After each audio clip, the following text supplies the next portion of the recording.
University of Arkansas at Fayetteville, started working in telecommunications. While living in Dallas, he grew frustrated with corporate America. I know some people in the building can relate to that. So he decided to pursue Primerica. And he started to fall in love with this thing. And he made a decision to move to Houston, Texas. Houston, Texas. Start his family in H-Town, and is now a senior vice president with 145 codes, makes $250,000 a year. Biggest income was over $50,000 in a month. Give it up for the great Nick Grayson.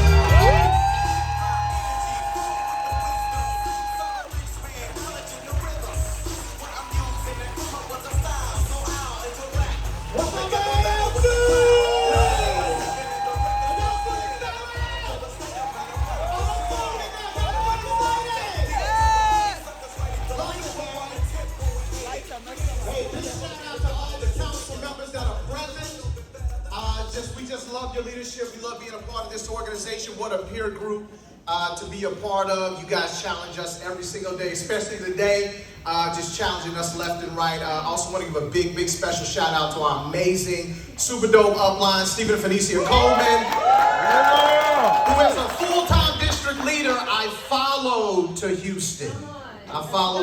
Absolutely. And then, of course, I got to give a special shout out to our hierarchy, the Prove It movement, wherever you're at in the building. We love you guys. And also my beautiful wife, Rahima Bracy, who is my partner in life and partner in business. Now, family, I don't have a lot of time, but I want to talk about an interesting and I guess a kind of a nuanced topic, which is field training, right? I want to talk about that. Hold on a second. There it is.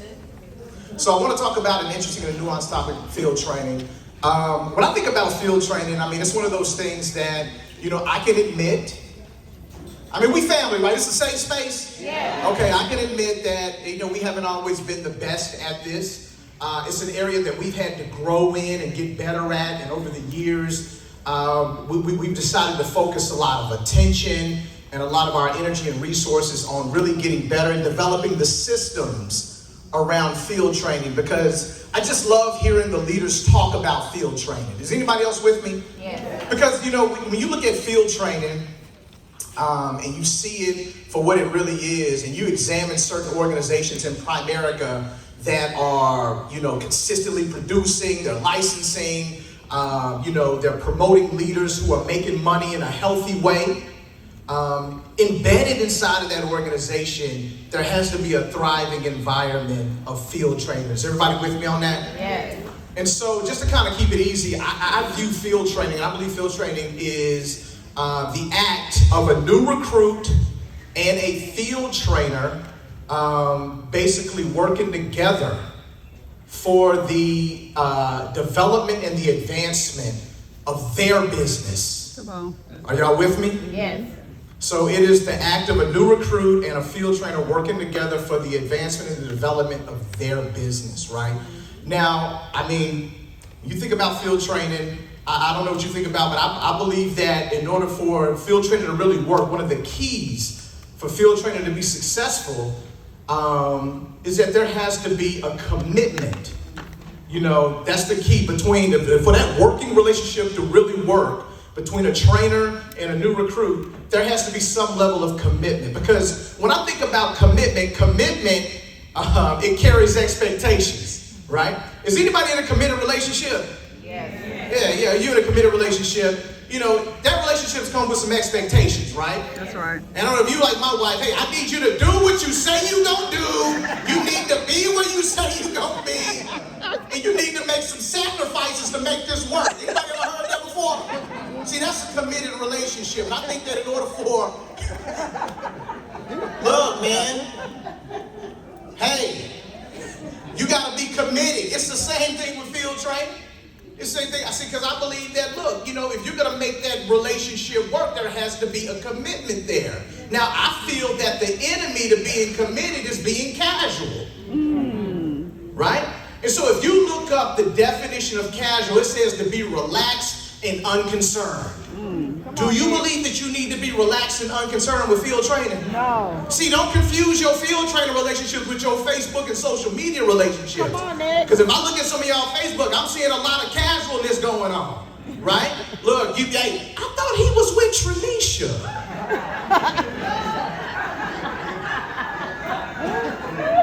Who is this new person there? Sis.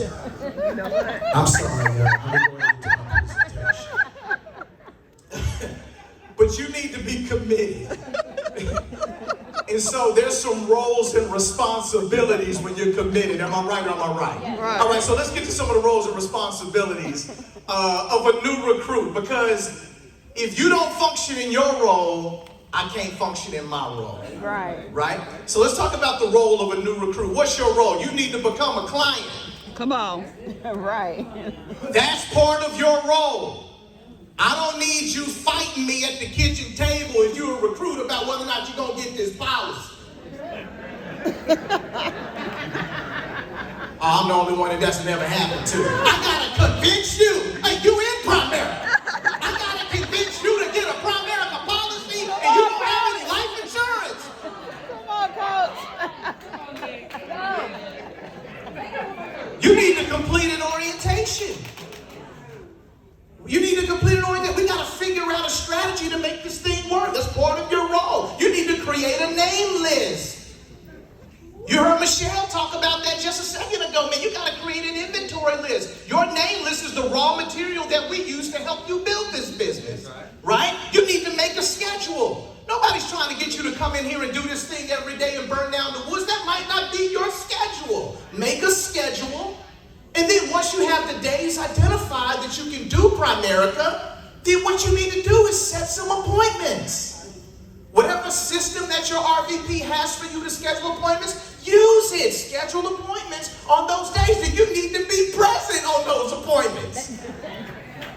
You schedule 4-5 appointments. Yeah, Coach, I can't be there on them appointments. Can you run them for me and tell me how they went? Okay.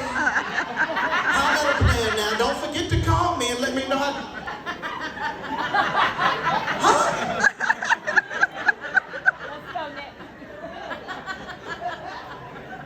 See, you don't only need to be present for the appointments, you need to be present to learn. That's right. So turn your damn camera on when we on your field trip. Come on, Nick. I don't need you in the house cooking. While we on your field training appointment. Your baby got your phone. I'm like, yeah, all right, I'm sorry about that, guys. Devin must have had to step away real quick. That's his son. Y'all know his son, right? Yeah, he got his phone. No! You need to plug in to the trainings, the events, all the things that are available for you to learn how to build your business. You need to plug into that. That's part of your role as a new recruit. You need to get licensed ASAP, and you need to trust the process. Everybody say trust? Trust. The process. The process. You gotta trust it. All right? So that's your role as a new recruit. Field trainer, this is your role. Come on, Nick. You need to help the recruit set appointments. Because 9 out of 10 of them need some help setting appointments. That's right. I don't want to have to call you and say, how many appointments y'all got scheduled? Well, they ain't set none yet. Did you help them? Set appointments. That's part of your role. That is. Run the recruits' appointments. Be there for them. Model the base shop system. This is not time for you to exercise your system. What you've been working on, what you've been tinkering in with in the midnight hour. Yeah, don't tell Stephen and Phoenicia this, but I'm going to show you a presentation I've been working on. I'm telling you right here, man, this joint right here is fantastic. Now, I know Nick going to train on a different presentation on Tuesday. Don't pay no attention to that because we do this. Don't you do it. Model the positive results. That's right. Because if you field training me and I'm putting you in front of good people and you're not getting me results, I'm going to start scratching my head and saying, do you know what you're doing? Right, right. You need to also transfer appointment skills to the recruit. You need to fuel a winning environment. You need to be honest and transparent. You need to be able to break down the game film after the appointment, say, hey, this is what happened, this is what's going on, this is what I could have did this, I could have did that. You need to be honest and transparent with the person that you're field training. You need to be mentally tough and you need to play hurt. So the very things that you want your recruit to do, you need to be doing it 100% of the time, irregardless of what's happening in your life. That's right. You need to be mentally tough and play hard. And then you also, this is big, you need to edify your leadership. That's right. Every chance you get. When you talk about your RVP or your SVP or your NSD, you are a field trainer talking to that new recruit, you need to be edifying them. Because you know what? One day you're going to want somebody to edify you. That's part of your role. Now, if you do these things and you're working together in this relationship, there's some fruit that's going to come from this relationship. Let's talk about the fruits for a new recruit. You're going to learn and master the fundamentals, which equals a money-making skill. You came here to make some money, right? That's right. I hope you did. So it's going to translate into a money-making skill. You're going to learn some fundamentals. You're going to learn how to prospect, schedule appointments, winning presentation, recruit, closing skills, getting referrals. All of these things will help you get paid in Primerica. That's part of the fruit of your field training process. And so how does this get done? Well, you got to go through some steps. Step one, man, you got to observe. Right? So you will play a limited role, but you're observing your field trainer. The appointment is scheduled with somebody that's in your warm market. There's your field trainer. You're the trainee. You guys are on the appointment, and you're observing. And hopefully you're observing and taking notes. And after the appointment, you're asking questions. Why did you do this? I noticed when you said this and they said that you respond. Why did you do that? That's part of your role. That's part of the fruit that you're going to get is an understanding. And then you go from observing to doing to where you're sharing the responding. Anybody see one of them tandem bicycles where it's two people riding on the bike together? That's what should be happening on your appointment, to where you should be gradually taking responsibility of the appointment while your field trainer is there. And then once you've gotten to a point where you've mastered the process, then they're able to step away. Is everybody with me still? Yes. And then level 3 is mastering. That's where you've earned the right to go ahead and be by yourself. I mean, you're certified, you approved, hey, you got it down. Now it's time for you to go out and do it yourself as an independent producer. And I promise you, family, this is where you're going to master it. And I guarantee you, during this process of mastering, you're going to miss some sales. You're going to miss some recruits. You're going to come across objections that you don't have the answer to. You're going to get your teeth kicked in a little bit. But what you're going to do, you're going to dust yourself off and you're going to get better, and that hunger and that fire is going to grow inside you. Can anybody get excited about that? Yeah! And that's mastering. And then in addition to that, you're going to witness the power of the Primerica Crusade. You're going to see your auntie who was sold the wrong type of life insurance. You're going to see that policy get dismantled and broken down, and her being sold more coverage for less money. One of my first field trainer appointments, we sat at the kitchen table with my parents, and I saw that my dad was sold a crappy life insurance policy. And we were able to replace and get them 3 times the coverage and cover everybody for the same money we spent. That showed me the Primerica Crusade. That's right. You're going to build a trusting relationship with your field trainer. You're going to help place value on current relationships. You're going to find out that not everybody like your tail. Not like you think they like you. Right. You didn't help them move. You'd have been to the baby shower. You'd have been to the graduation, gave Christmas gift, all that, and they won't even give you an appointment. It's going to help you place value on some relationships. It's going to motivate you to get licensed, and you're going to develop a belief system of certainty that you know that this is where you're supposed to be. See, this is the fruit of field training. But then we have the field trainer. What's your fruit? It's going to tell you what recruits to spend time with. Come on. It's going to help you identify who's available, credible, and coachable, but more or less, most important, who are the liars, the analyzers, the triers, and the doers.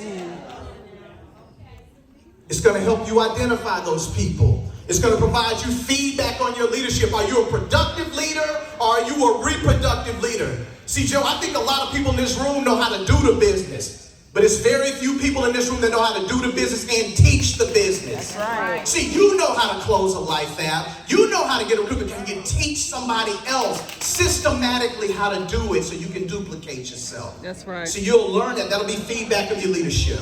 And then it's going to provide you feedback of your personhood. See, there's this thing in nature called symbiosis to where organisms have to coexist with one another.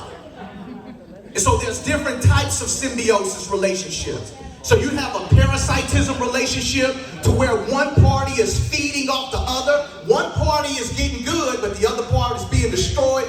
Is that your relationship with your new recruit? To where you feeding off of them? You done wrote everybody in their market. They get licensed and you're like, hey coach, who do I go see? You didn't get them no referrals. You wrote all the business. You say, I don't know. You got to get out there and go talk to somebody cold. Because I done wrote up all of this. See, that's a parasitic relationship. Come on, Nick. What about competition relationship?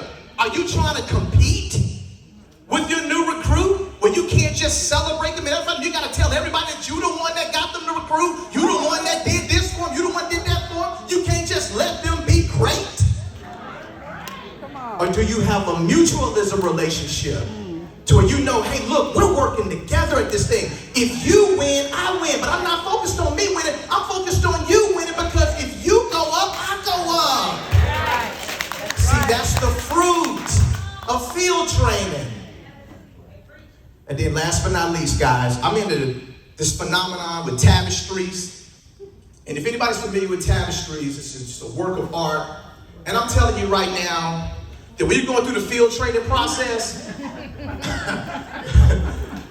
you look at that, you're like, that don't look like no art. What is that right there? Man, it look like a bunch of strings hanging. It's raggedy. Like, Lord Jesus, what is going on with that? That's how the field training process is. It's all over the place, man. It's strings hanging, appointments canceling, rescheduling, recruits coming and going, and this and that. And you don't think it looks like nothing, but it does. Because when you flip it over, you're going to see a crowd. See, it didn't look like nothing when it was flipped over. But when you flip it over, then guess what? You got a crown of victory waiting on you. I love your teammates. I'll see y'all.